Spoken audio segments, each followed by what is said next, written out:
Hearthstone sign out, really? I don't know. Why the hell not? Maybe maybe we could do it like for Hearthstone. No, I meant for Overwatch. No, maybe not. For Nomergon. That's what we should do. Put on our best gnome voices and yell for Nomergon. For Nomergon. It's a little bit different. The gnomes have a slightly more childish voice, I feel.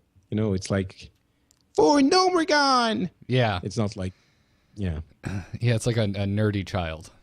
Yeah. Like a really like old school nerd, like 90s nerdy, not like hip hipstery t-shirt nerdy. Actually, Spaz Wesson caught on to one of my remaining fantasies about you, Garrett, and you have fantasies about me. Yes, about you and your TAC co-hosts. I'm gonna let that linger for just a little great. bit. I hope Patrick, I like you, but I don't want to read your fan and fiction. what that is saying, being part of the yes at the end of the, just saying job done and, being part of that thing. I just want to, like, every time you guys say job done, I just want there to be a little bit of silence afterwards so that I can say job done as well before Dills says yes. So. Okay. All right. I mean, we could also just have you on the show. I think you'd have to be up excruciatingly late your time. Yeah, that probably would be a problem. That would be. That absolutely. I would love to be on the show at some point for sure. Honestly, I don't think I could do a great job because I haven't been playing enough Hearthstone to be knowledgeable recently. Gotcha. But yeah, if you had told me this a year ago, I think I would have jumped out of my job at Blizzard earlier just to be on the show. I was like when we met at BlizzCon last time, not this year, but the year before. It was the first. Yeah, I miss podcasting so much. I want to be on the Angry Chicken. That was the first time I met you. So I remember I kind of geeked out on you a little bit. that was not this year's, but the previous year's BlizzCon. 2013. Yeah. That 2013 BlizzCon was really overwhelming for me. Because I hadn't met any of you folks, any of the Frog Pants people in person before. And as Scott always likes to point out, I'm the child. I'm the youngest dude that has a show that's in at least ancillarily related to the network. And I don't know. I was trying so hard to keep my cool, but I was like, oh my God, there's Scott. Oh my God, there's Tom. Tom Merritt was freaking me out because I've listened to him and Scott forever. And I remember just being like, I'm gonna say hi to Tom, and you're not gonna be weird, Garrett. And then he just goes, oh hey, Garrett, and he shakes my hand. He knew who I was. I'm just like, this is not how it went in my head. That's honestly, it's one of the weirdest things about podcasting, and I'm sorry if this is totally uninteresting to the people still watching. Well, the show is technically over, so at this point, if we wanted to just start playing xylophones, we could. Which we might do. All right, so if the show's over, let me do this. I'm gonna do this. Go like this. Oh crap! I can't do that. My headphones aren't long enough. All right. Yeah. Okay. I'm just gonna do this then.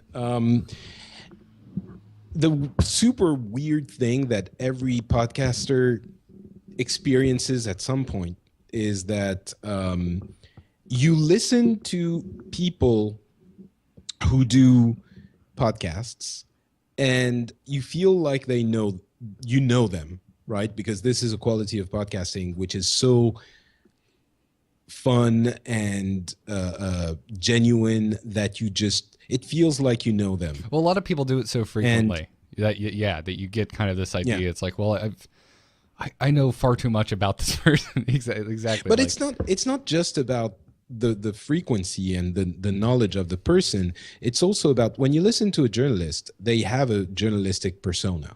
Like they're different when they're, in real life and in on their public persona. Podcaster, for the most part, are very natural when they do their shows. So if you listen to them on a show, it's pretty much the way they are in real life. And so when you listen to someone on a show and they listen to you, you basically know each other, even though you've never spoken, right? You've never talked before. Yeah, it's happened to me a couple of times. I think the first time was with Brent. Brent, who used to do a show. Oh, how was it called? God. It was a show about MMOs back when the instance first started. Oh, I'm not gonna remember this. It's gonna kill me. I loved that show. Sorry, I have to. I'm curious now as well. I'm not sure what show it was. Sorry, yeah, I can't remember. Virgin Worlds.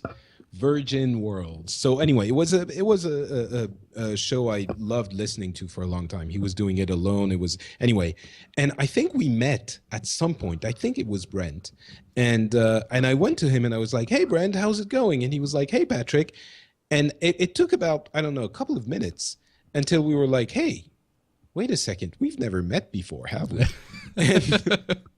And we're like, "No, I don't think we have," and so it was very strange to be in that kind of a relationship where we felt comfortable enough with each other, as if, we had been friends for at least acquaintances for a while, but we had actually never met or even spoken to one another, I think, in a show. It's not like we had done shows before together. I was about to ask, had you talk to each other outside of shows, like, I don't know, no, email conversation? Right? I don't think so. Maybe via email. Maybe we had sent a couple of emails. Maybe I had sent a submission to his show. Okay. Something like that. Maybe. I'm not even sure. But yeah, because it wasn't I wasn't like losing my mind as much when I met Scott, because I talked to him before and I had been on a couple shows. I'd guested on Forecast and he had guested on Starcast and whatnot. But it was weird with Tom, because I had just straight up never talked to the guy, and he was a big influence on me to even start podcasting. I mean, so was Scott, and so were you. So yeah, it was just funny that I was like, oh God, he knows who I am. This is weird. He was strange. Listening to The Angry Chicken. Exactly. And now it's hilarious because I know he's a big fan of the show. So it's I don't know. It's cool. This has been the last couple of years for me has been really, really super awesome as far as podcasting is concerned, because I feel like I did Starcast in a bubble for 4 years. It was like podcast college. Here's your learning experience. And then, and then the Angry Chicken happened, and just how did you hook up with Dills? I don't mean that in a sexual way. Well, you can. It's okay. He's a very desirable man. I agree, but I didn't want to imply that you had, hooked up. Maybe you have. For people writing their Garrett Dills fan fictions, feel free. You can throw that to them. Whether or not it actually happens doesn't really matter all that much. I'm still recording about that. I'm probably in my head it has. Oh, Patrick, you. Wow. Now I feel weird. You saucy minx. No, Scott did the Instance, the Old Republic very briefly. And I take pleasure in considering myself the world's largest Star Wars fan. There are even though I'm fairly sure you aren't. I'm probably not. No. But I am at the moment wearing a Star Wars shirt and Star Wars pajama pants. Let me ask you this. The pajama pants. Yeah. It's actually cold. Subtle hint? Anyway, they're pants that are made out of pajama material. Well, anyway, let's stop that joke. Did you go to the theater to see the trailer? No, I was. So there you go. You're not the biggest Star Wars fan. I was on a boat in the middle of the ocean for Thanksgiving, so I literally could not go to a theater if I wanted to. I'm sorry, Garrett. If you wanted to, you could have. I mean, were you on that boat when they announced the trailer would be. Oh, look at you telling me that I'm the. No, Patrick. No, I wasn't. I guess. So you could have. I guess I'm not the world's biggest Star Wars fan. Even if you had been on the boat when they had announced it, you could have found a way because it was a few days before. Yeah, I could have. So anyway, I think we've established you are in fact not the biggest Star Wars fan in the world, which honestly I'm starting to wonder why I'm willfully crushing your dream. I was about to say, well, if you want to dissect a throwaway comment I was about to make before getting to the answer to your original question, I'm a big Star Wars fan. So when I heard Scott was doing he was going to do the instance for the Star Wars MMO, which I was very, very fucking excited about. I hit him up. We had talked a few times before. Like I said, he had guested on my shows, and I had been on his. I was like, "Hey, I'll help you write show notes. Like I want to be involved in the show in some way." He's like, "Cool. Also, I want to have a rotating third chair. So you want to come on?" And I can't remember if I was on for the first or second episode, but I think I ended up being on more shows than I think Dills was on, because Dills was the permanent second chair. But he didn't do it. The show didn't last long. The MMO fizzled and took a dump. But that's how I met Dills. We were on that show together very briefly, and then really didn't even stay in contact.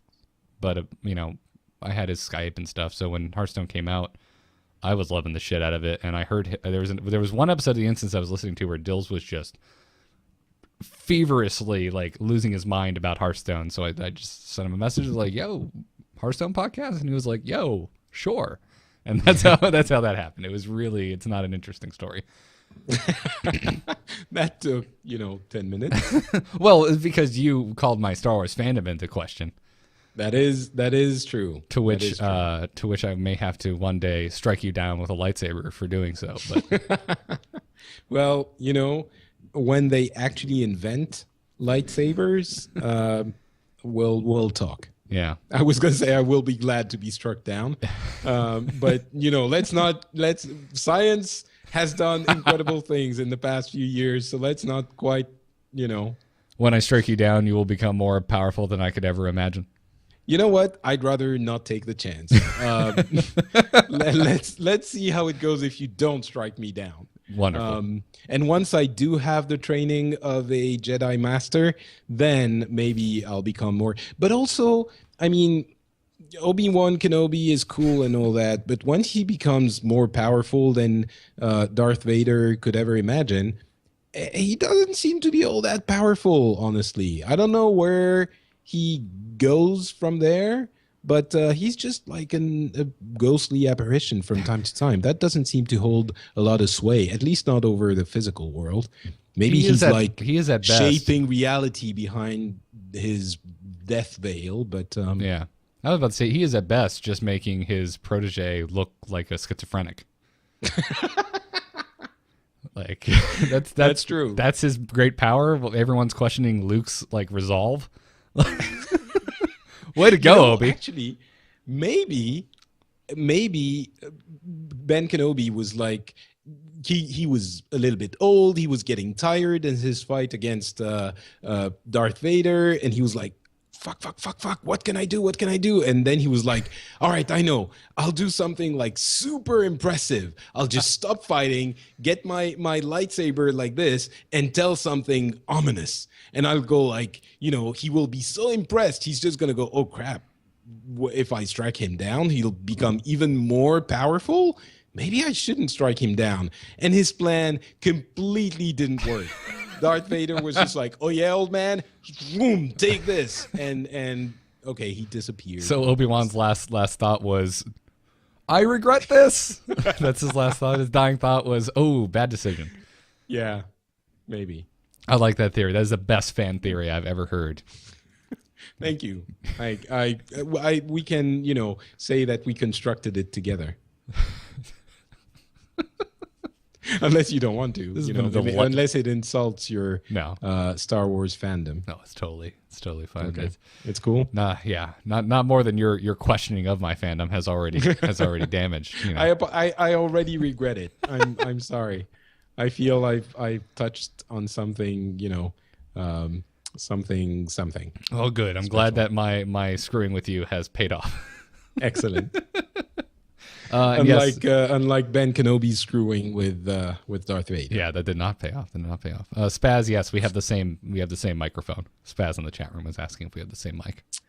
Ah, yes. I just have this insanely over-engineered shock mount. That's really the only thing different. Same mic. You even have the same pop filter. It is. Yeah, it is. It's a Hale PR40 from Hale Sound. Yep. And I think everyone got it when I blame Twit. Leo Laporte. Yep. I'm sorry? I blame the Twit network. Yeah, exactly. Yeah, I was tuning in. I was like, oh, that's a sexy looking mic and it sounds really good. What is it? And I looked it up, and at the time, I remember being like, holy shit, I'll never be able to afford that. Yeah, me too. And then one day I finally was able to. Yeah, I bought it when my Patreon for my French show started working out. It was one of my goals, and it worked out. So my French community managed to get me. Sorry, I'm raising my desk because my legs are getting a bit sore. Doing this, and there I am. Yeah, it's a mic I managed to get thanks to my community. It's really cool. Awesome. It's really great. If you're looking for some very good quality mic, as you can hear, it's a bit pricey. It's about $400, $350. I got my whole package for $350. So I got a boom arm, I got a shock mount up, and a pop filter, and the microphone for a little over $350. What is it? BCH. It's like Broadcast Supply something. Yeah, I forget exactly what it is. BCW? BCW, is that what it is? I think, yeah, it's Broadcast Worldwide or something. Yep. BCW Supplies sometimes has insane... Oh, wait. Is that it? No, that can't be it. No, that's not it. This is for Magic cards. That's hysterical. Anyway, there's something about... That's funny. There's something about Broadcast Supplies. I forget exactly what it's called. Yeah. It's a B something. Right. Hail... no. BCW. No. BCH. No. Okay, well, we won't know. BSW USA. Sorry, BSW. Ah, there you go. Broadcast Supply Worldwide, I believe, is what it stands for. But yeah, for those in the U.S., BSWUSA.com is, sometimes you can pick up a really nice package. They have sales and stuff, so keep an eye out if you're looking for that. Anywho, I'm going to kill the stream now. Chat room, you've been awesome. Thanks you have been awesome. That is true. So, bye-bye.